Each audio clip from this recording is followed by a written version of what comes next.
big fights coming up. The first one I want to bring up, and it's the interesting one here, is obviously Blachowicz and Adesanya. And Adesanya moving up to challenge for the light heavyweight belt. Who you got in that, and what do you think it's going to be like?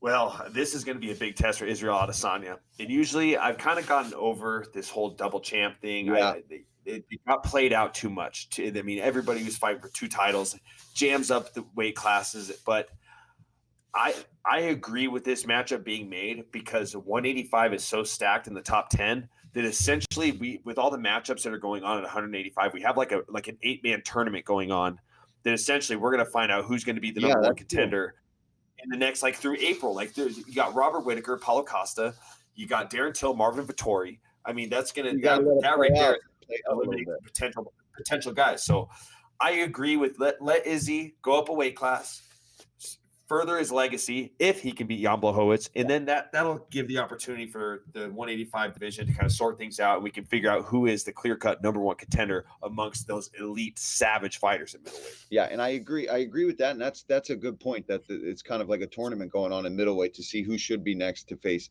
Izzy. And I think for the double champ thing, I agree. It's kind of like, all right, we've seen it 100 times, but for somebody like Adesanya, who's defended the belt, has proved that he's a star, proved that he's a champion who likes to stay busy. I think he deserves that opportunity to go up there and try to get another belt, like all these other guys and women who have had the chance to do that. I think at a certain point, when you've proven yourself as a champion, that's kind of the UFC's way of saying, all right, now I get to let you really go for legacy and even bigger bucks and really cement yourself as just an absolute superstar. Yeah, I couldn't agree with you more. He's a guy that's very deserving of it, and it's going to make things really interesting if he wins. And on another note, we got another huge title fight coming up.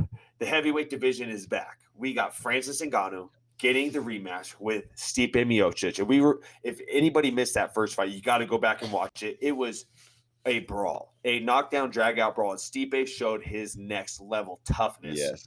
How do you feel about that fight? What are your predictions? And how do you feel about Stipe making his comeback after beating our guy DC and everything, all the commotions that are being made at heavyweight right now? That meme that goes around when somebody does something with just showing their set of cojones, where it's the South Park dad and he's got his nuts in the wheelbarrow and he's riding around. That's what I think about when I think of Stipe, because this guy has been in there with that monster of a man in Ngannou, and he's like, yeah, this is who's next, and I'm going to beat him again. So he's a G of all G's, in my opinion, is Stipe, right? This dude gives back to the community, EMT, fireman, whatever, and then he goes and fights the scariest guys in the world. On the other side, Francis Ngannou is definitely the most terrifying man I've ever met in my entire life. And even when we do fighter interviews, he's the sweetest guy too when you talk to him. But even when we interview him, I'm like, "Excuse me, sir, if I could ask a question, is there anybody else that I'd have to speak to first before I actually talk to you?" And he's just the nicest guy. But yeah, he terrifies me. Yeah, he is. He is a terrifying human being. Very imposing, very physical. And the poor guy has only fought for like a minute in his last three And he's fights. learning to wrestle. And He's learning to wrestle. what comes for the winner, whoever wins this fight, the rumor is we're going to see John Jones finally make the move up to heavyweight. Mm. Now, how do you feel? What is John Jones's path to victory potentially against Stipe Miocic or against Francis Ngannou? I want to hear your brilliant mind speak on how John Jones beats a Stipe Miocic, or how does he beat Francis Ngannou? Because if he truly gets the winner of that fight, that is going to be the mega Yeah. fight. In my opinion, could be one of the mega fights of the year headed into the end of 2021. No doubt it is. Yeah, I mean the return of John Jones, moving up a weight class, taking on one of these monsters.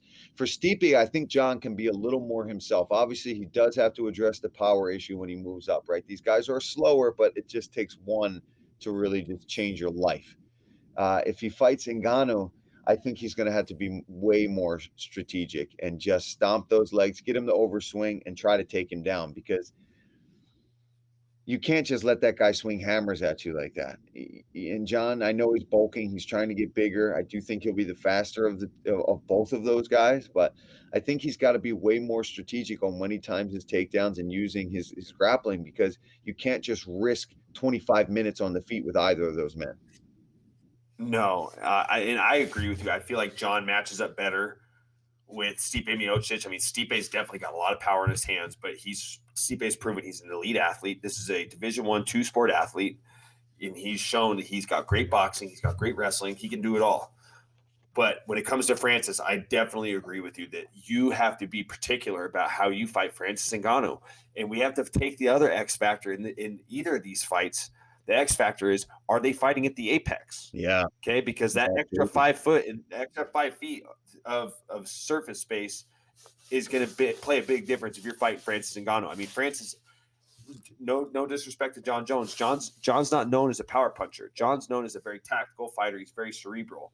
Whereas Francis, if you don't have power to stop him from coming forward, you're going to have some problems. Yeah. And if you don't have a lot of space to move, it's just inevitable you're going to get hit by Francis Ngannou. So I think that I definitely agree with you. Where Stipe, both fights are equally as tough. It's just when you talk about Francis Ngannou's power, something about it just makes you kind of kind of gives you a little shake down your spine. I need to go to the bathroom again every time. I gotta use the potty real quick. Facts.